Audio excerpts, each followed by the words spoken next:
Nothing in, nothing out. The U.S. just tightened its grip on one of the world's most critical NFPA choke points, and now the blockade is going global. Here's what this means for Iran, global shipping, and the next phase of the conflict.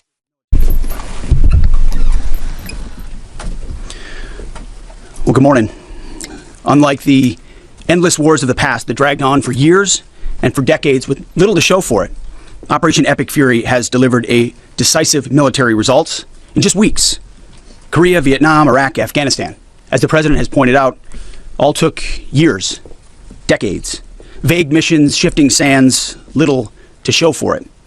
Operation Epic Fury has been laser focused from the very start, as I've said to all of you. Clear mission objectives, and ultimately Iran will not have a nuclear weapon. It's a bold and dangerous mission, a gift to the world, historic, courtesy of a bold and historic president. That mission continues today, in this new phase, as Iran has an important choice, a chance to make a deal, a good deal, a wise deal. As part of that effort, the United States has imposed an ironclad blockade that grows more powerful by the day.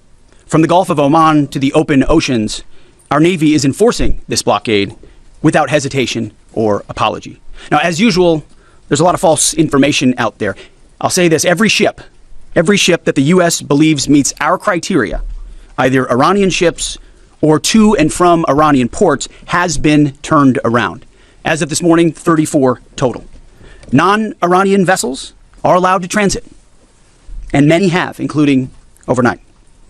Not only is the blockade growing, in fact, a second aircraft carrier will join the blockade in just a few days, but this growing blockade is also gone global. Just this week, we seized 2 Iranian Dark Fleet ships in the Indo-Pacific region that had left Iranian ports before the blockade went into effect. They thought they'd made it out just in time. They did not. We seized their sanctioned ships, and we will seize more. Our blockade is growing and going global. America's military is unmatched, projecting power, denying passage to adversaries, and protecting our interest at the time and place of our choosing.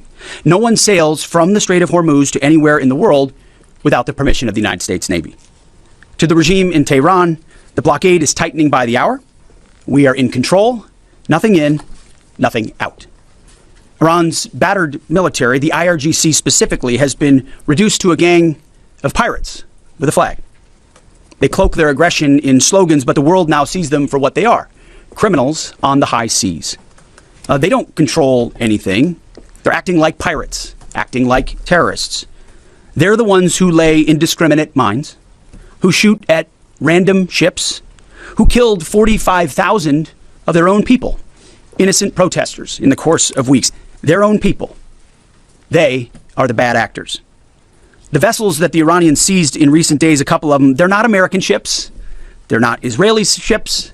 They're just random ships that where they drove their little speedboats up to and shot at those ships with AK-47s. Anyone with a speedboat, a gun, and the wrong intentions can do that. They know that we, the United States of America, control the flow of global shipping. And we know that they know. Their real navy is at the bottom of the Arabian Gulf. It's worth saying again, for 47 years, Iran has been at war with America, killing our citizens, our soldiers, and our allies, while previous administrations looked the other way. The real endless war is the war that Iran has waged on us for 47 years.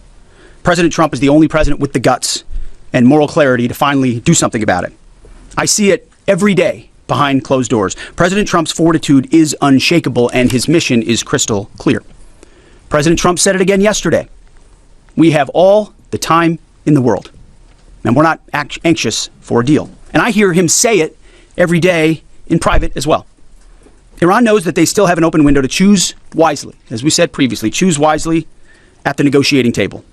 All they have to do is abandon a nuclear weapon in meaningful and verifiable ways, or instead they can watch their regime's fragile economic state collapse under the unrelenting pressure of American power. A blockade, as long as it takes, whatever President Trump decides. Because the bottom line remains the bottom line. Iran will never get a nuclear bomb. The choice is theirs, but with this blockade, the clock is not on their side. Moreover, President Trump has authorized the United States Navy to destroy any Iranian fast boats that attempt to put mines in the water or disrupt passage through the Strait of Hormuz, to shoot and kill. Our commanders have clear rules of engagement. If Iran is putting mines in the water or otherwise threatening American commercial shipping or American forces, we will shoot to destroy. No hesitation, just like the drug boats in the Caribbean. It's also worth saying, this should not be America's fight alone. We barely use the Strait of Hormuz as a country.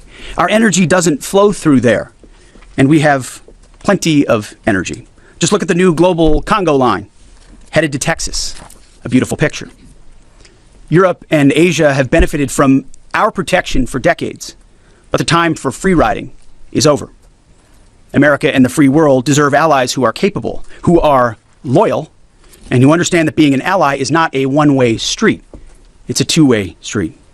We are not counting on Europe, but they need the Strait of Hormuz much more than we do, and might want to start doing less talking and having less fancy conferences in Europe and getting a boat. This is much more their fight than ours. On this core mission, America's will is unshakable, our capabilities unmatched. Our blockade is only growing and going global. And as the president said, we have all the time in the world. Iran has a historic chance to make a serious deal, and the ball is in their court. Either way, the War Department stands ready for what comes next, locked and loaded. May God continue to bless our warriors each and every day and on each and every mission. In this briefing, U.S. Defense Secretary Pete Hegseth outlines a major escalation in pressure on Iran, centered on the strategic lifeline of the Strait of Hormuz. His message is direct. The blockade is expanding, enforcement is intensifying, and the window for diplomacy is still open, but narrowing. First, the framing. Hegseth contrasts endless wars like Vietnam War and Iraq War with a fast, targeted campaign he calls Operation Epic Fury.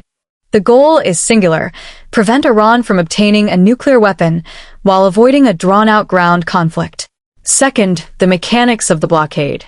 The U.S. Navy is intercepting vessels tied to Iranian ports, turning back dozens already. Additional assets, including another carrier, are being deployed to widen control from the Gulf of Oman into broader ocean lanes. The message to shipping is clear: if you're linked to sanctioned activity, you don't pass. Third, the global dimension. The U.S. isn't limiting enforcement to the Middle East. Seizures in the Indo-Pacific show that this effort follows ships beyond regional waters. That raises the stakes for international trade and complicates routing decisions for energy and cargo companies.